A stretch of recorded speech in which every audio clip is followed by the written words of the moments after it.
Intestinal parasites. These are one of the most common and frequent infections worldwide. We don't see a lot of intestinal parasites in the US because generally our food and our drinking water is considered clean, but you do see this a lot more in third world and or underdeveloped countries. Um, the two most common in the US would be Giardia and pinworms. Lots of children get pinworm infections. Again, it's transferred by hand to mouth, so they have to come in contact with the eggs. Pinworms causes intense itching, usually at night, and that's when the mama worm is, I forget now if it's the mama worm coming out, but there has something to do with eggs, and they come out and then they kind of migrate back in the rectum, and then they kind of come out at night a little bit. There used to be an old easy test is to put a piece of scotch tape over the anus at night while kids sleep, and then in the morning sometimes the worms will be stuck to it. Or you can have your kid poop into a container plate, like a disposable paper plate or something, and then you can sift through it and you can find worms. And their treatment is over the counter because it's in fact so common. And yes, the picture on the slide, they are emptying worms out of intestines, so that'll just make you really hungry now, I know. Appendectomies are the most common cause of emergency surgery in children. Obviously, the earlier the diagnosis, the better. It results from obstruction in the appendiceal lumen, from fecalith, parasitic infections, stenosis, or hyperplasia of lymph tissue, or possibly a tumor. Pain may start off just being generalized or periumbilical. Then as the inflammation worsens, it usually becomes constant, and then it finally settles down into the right lower quadrant at McBurney's point. Symptoms are going to be sudden acute abdominal pain, guarding, rigidity, rebound tenderness, diarrhea, possibly constipation. Sometimes kids will start vomiting with it as well. They may have a low-grade fever. One of the biggest things you can use to check for this, ask kids to jump up and down like on one foot. If they can jump up and down, it is not an appendicitis. If they cannot, you have found your culprit. And this child just looks thrilled to death to be posing for this medical picture. I mean, could they have put a more pained expression on this child's face? I don't know. But again, the whole point of this picture is just to show you exactly what McBurney's point is. All right, appendectomy post-op. What are we looking at here? So post-op, you're looking at normal post-op care, frequent vital signs, of course, NPO, accurate INO, possibly do some antibiotics. If the appendix was ruptured, then you're definitely looking at IV antibiotics and some possible drains as well. And then, of course, adequate pain medicine. And yes, this is my oldest son. When he was in third grade, he had his appendix out. So there's a picture of him. It must be post-op. He had also fractured his upper arm like a few weeks prior to getting his appendix out. So he went to surgery with his arm in a sling. And then, of course, he had the sling on post-op as well because it was a fracture in the upper arm and you can't exactly cast the upper arm. It was a buccal fracture. So he had to just keep his arm in a sling to keep the bones aligned and blah, blah, blah. So the picture on the right, you can just see where they went in laparoscopically. And so he's got a big piece of gauze stuffed into his belly button that's covered with tegaderm because that was, one incision site. And then you can see the other two sites that they went in to remove his appendix.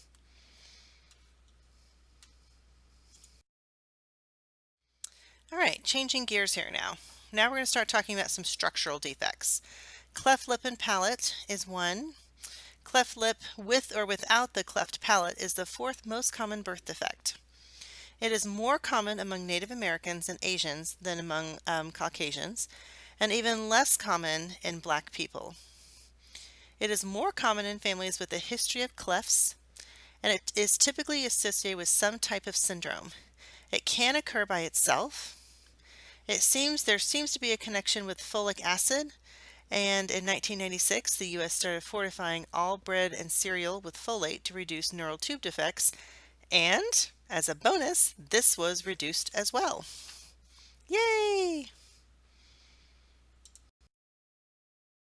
All right, so as far as your nursing care goes, you should know that these children are going to be prone to recurrent ear infections. They will need a special bottle in order to safely feed. The bottle that I'm showing you in the picture, this is called a Haberman feeder. And I wish I was there in person to show you. But if you take a normal baby bottle and fill it up with water and just tip it upside down, there's going to be some water that drips out of the bottle nipple just without the baby even sucking or doing anything. A Haberman bottle is different because nothing comes out of the bottle unless the baby sucks. So that gives total control of the feed over to the baby. Habermans are how we usually teach a preemie baby in the NICU how to eat.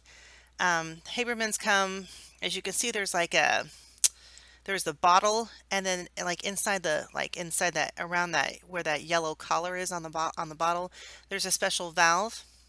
And when babies suck on the bottle nipple, then that opens the valve and that will fill that chamber with liquid. And then there's like 3 different speeds, if you will, on that bottle. There's a long line, a short line, and a medium line. And so depending on what line you align, with the nose, that's like how fast that's the speed at which you feed babies. So with the Haberman, it's a very, very safe way for babies to feed, for babies who have issues with learning how to pace themselves or who really need to be in control of their feed. This is absolutely the gold standard. One of the problems with, however, with a Haberman is that sometimes if a baby has a cleft lip or cleft palate, they can't create enough vacuum, they can't create enough pressure to suck from the bottle. So you may have to help them and kind of squeeze on that top chamber that's just underneath the bottle nipple. It's made of like a real soft silicone, so you can squeeze on that and if you squeeze on that while it's in the baby's mouth, that will help the milk to come out. So that's one way that, that's like kind of one adaptation. Oddly enough, if mom is able, babies can usually breastfeed much easier than bottle feed because the breast is usually squishy enough and can kind of conform and fill in around the cleft. So if mom is willing and able, breastfeeding is awesome. Totally works. These cleft lip and cleft palate is usually repaired at around 3 to 6 months of age. Post-op care, this is the biggie. Biggie is post-op. You have to keep them distracted and prevent them from picking at their sutures. Think about how itchy sutures are when they start to heal. And now you've got stitches right up on somebody's face. So if they pick at their sutures, you're going to have scarring, and it puts them at risk for infection. So these children may need some arm immobilizers. They're going to need pain medicine, lots of distraction. It's a good time to promote family bonding, family coping. Lots of people holding and entertaining and playing with baby. You cannot leave them alone for a second because they will pick at their sutures, pick them out, and undo all the work that the plastic surgeon does. They will need to eat a soft blended diet, no hard cookies or toast or anything crunchy. All right, so let's talk about this picture a little bit. It's a little kind of on the crazy side to look at. But you can see, like, when you look at the baby, what it would look like, on the exterior appearance. And then the kind of fuchsia, hot pink, kind of raspberry color drawings, honestly. That would be the view, like if you stuck a camera in the baby's mouth and then flipped it and you were looking like straight up at the roof of their mouth. Does that make sense? So figure A just shows a little notch right there at the vermilion border. And then, as you can see, there's no cleft palate at all, like the palate is intact. Figure B, that's a unilateral cleft lip and cleft palate. So that's what you would see. It looks like the cleft goes all the way from the lip all the way up to the floor of the nasal cavity. And then when you look and see what it actually looks like, you can see how the entire hard palate of the baby's mouth, that entire roof of their mouth, is divided and split. And then figure C is a bilateral cleft lip and palate, and you can see again what that looks like. And then figure D is just a cleft palate only. So the lip is intact, but it's just the palate. And so you can see what that looks like as well. I like these pictures because it can show you all of the amazing things that they can do and how far plastic surgery really has come. So the top picture is what the baby looked like before the repair, and the bottom pictures are what the baby looks like after the repair. So that is absolutely amazing work. Hats off to plastic surgeons, right? And try and reconnect.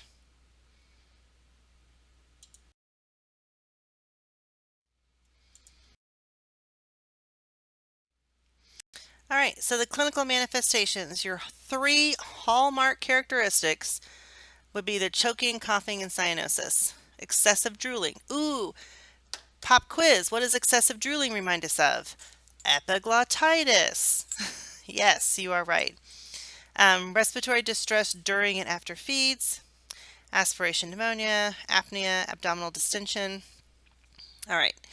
So this is a significant defect, and there are many surgeries that the child is going to have to go through. I mean, surgery is generally a 2-step thing, but it can be, to accomplish all those 2 steps, children may go through many, many, many surgeries. So parents are going to need a lot of support and encouragement.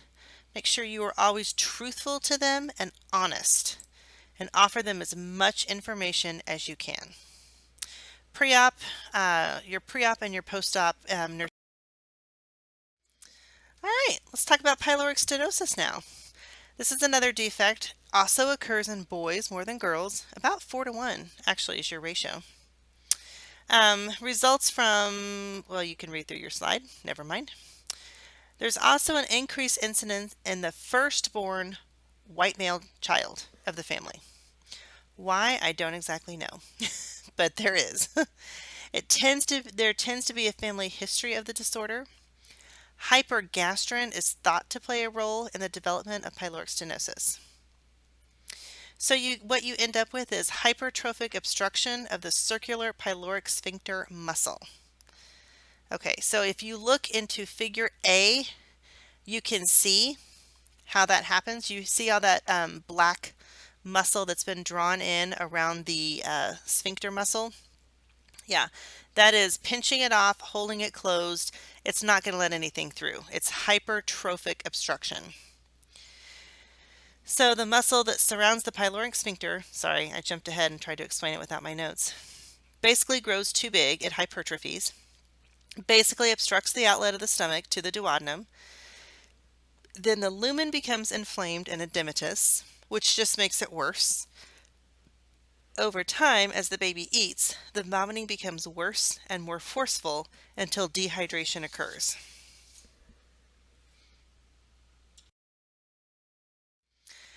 All right, so the onset of symptoms can vary, but it's usually in the first 2 to 8 weeks of life. Babies initially eat very well.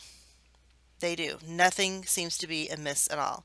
And then later they start puking.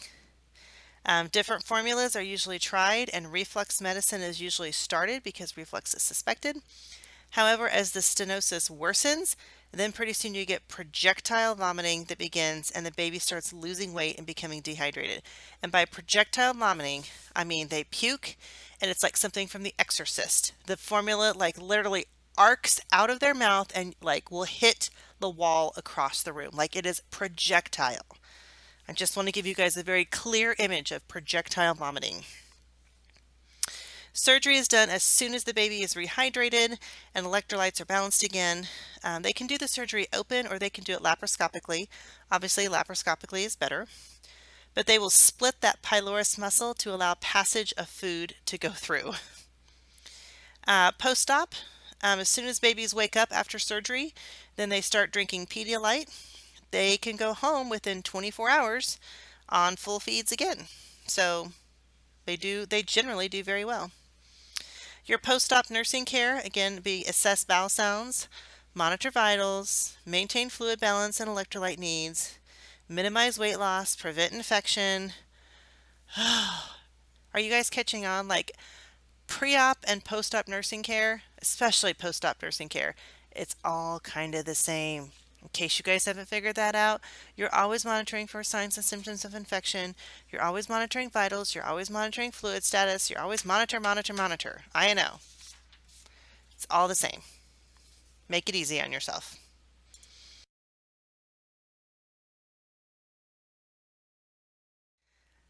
Hernias! I decided you guys needed an exciting transition since I don't have a picture for hernias. Um, there are three basic types that we'll talk about that affect children. But hernia, as you guys remember, is just the protrusion of an organ through the muscle wall of the cavity that normally contains the organ. So basically, you have an organ popping through muscle that it shouldn't be. Of the three types of hernias in children, the most common type is an inguinal hernia.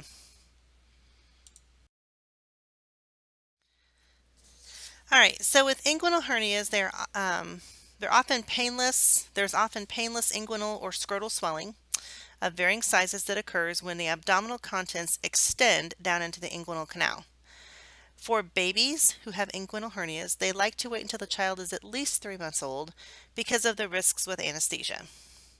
As long as the hernias are reducible, which means they can easily be pushed back up, it is safe to wait. If they are not reducible, then the risk of trapped intestines and intestinal damage increases, and so they'll go ahead and do surgery. This is again a picture of my eldest child who the same year that he broke his arm, had his appendix out, the doctor came out from his appendix surgery and said, "Oh, by the way, did you know he has bilateral inguinal hernias?" To which I said, "Nope, didn't know that. Can you just fix it now while you're in there?" And he's like, "Oh no, that's crossing surgical, that's crossing surgical fields. We can't do that. We'll have to bring him in later and do it again." And I said, "Great, we could do it at the end of the school year," because I'm such a caring mom. So poor kid. Third grade was a really rough year for him, but he's been really good ever since then, knock on wood. All right, so diaphragmatic hernias. These are oftentimes diagnosed in the newborn stage. Usually once the infant is born, babies generally go into respiratory distress, which results in a NICU consult, possible admission to the NICU, at which point in time they will do a chest x-ray, and then they will notice that the baby actually has a diaphragmatic hernia. Clinically, the baby may have a barrel chest and a sunken abdomen. They may not, though. It just kind of depends. If a baby has a diaphragmatic hernia, they are going to be admitted to the NICU, where an NG tube will be placed to decompress the stomach. Fluids and IVs are started in prep for surgery.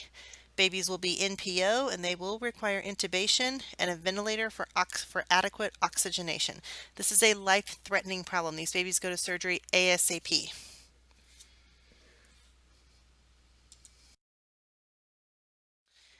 And this is a picture of just a little umbilical hernia. These result from, well, you can see weak or imperfectly closed umbilical rings.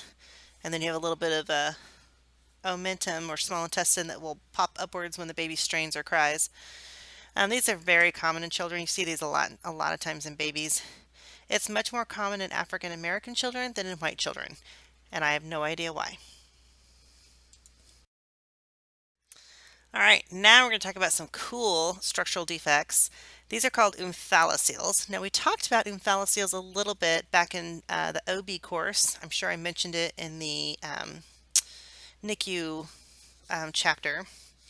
So early in gestation, you guys may or may not recall, the guts are actually outside the abdomen. And then they migrate and they move into the fetus by 11 weeks gestation. If they don't, then you get an abdominal wall defect. Omphalocele occur when the intestines fail to return to the abdominal cavity by 10 weeks gestation, which is when the abdominal wall starts to close. These defects can be big or small. Babies can have their entire liver external. And I've seen it. I've actually cared for a baby with an omphalocele. All right. So the other abdominal wall defect would be gastroschisis. This is when abdominal organs herniate through the abdominal wall. They are not covered with the peritoneal membrane like they were in an omphalocele. This is more common among mothers who smoke. These babies often have intestinal atresia as well. How cool is that? I mean, look at that. You can actually see the baby's guts just hanging out just like that. It's really awesome, actually. Both omphalocele and gastroschisis will require a surgical repair. So, what do you think our pre-op care is going to be? We've been through this like 1,000 times now. NPO, ding, ding, ding. The next person says NG tube. Survey says you are correct. They are also going to get IV fluids.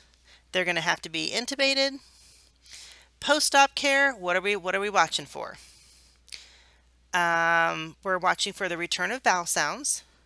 We're going to monitor their fluid, we'll monitor their blood gases as long as they're intubated, but that's kind of beside the point. We're going to monitor their fluid status, make sure they're hydrated. We're going to be checking vital signs often. Same basic post-op care. I will tell you that babies with gastroschisis, once they wake up, they are fussy. You manipulate the guts. You take guts that were outside of a baby's body and you start shoving them down inside of an abdominal cavity that was not built for them, mind you, because the body builds itself around the organs that are in there.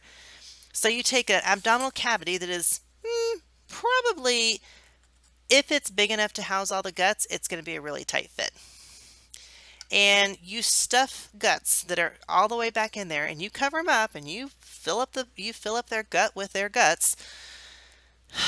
You know how you all feel on Thanksgiving Day after you've eaten a huge meal, and you're just like, ugh, and you go to the couch, and you have to pop the button on your pants. Come on, we've all been there. We've all done this. Don't act like you haven't done this. And you just lay back on the couch, and you're like, ugh, I feel miserable and gross. That's how these kids feel every single minute after their repair. And you have to repair it because, we can't go around, they can't scoop up their guts and carry their guts around in their hands as they're walking around preschool, right? That's not safe. That's a major infection risk. We have no choice but to repair it. However, you got to be sympathetic with these little dudes too, because man, how miserable is that? So these kids are super fussy. They cry, they whine. And I don't even care if they cry and whine. I have a lot of compassion and sympathy for these babies. So they definitely need pain medicine. They definitely need lots of distraction. They actually, oddly enough, do really well in a baby swing. They don't get to eat anything until they stool. Not until they're, we're like way beyond bowel sounds. We have to see them pooping before we're going to give them any food. And even then, they have to learn how to tolerate feeds. Now, babies who have gastroschisis or omphalocele, do you think they're going to be able to take in large volumes? They can't. So all of the volume that they take in is going to have, we're going to have to concentrate their calories. These are the kids that may be on 26, 28, or 30 cal per ounce. Remember, standard newborn formula is 20 calories per ounce. So we're going to have to concentrate their food so they can take less volume and still get in all their calories that they need, because they can't handle the larger volumes because their belly is just not big enough to tolerate it.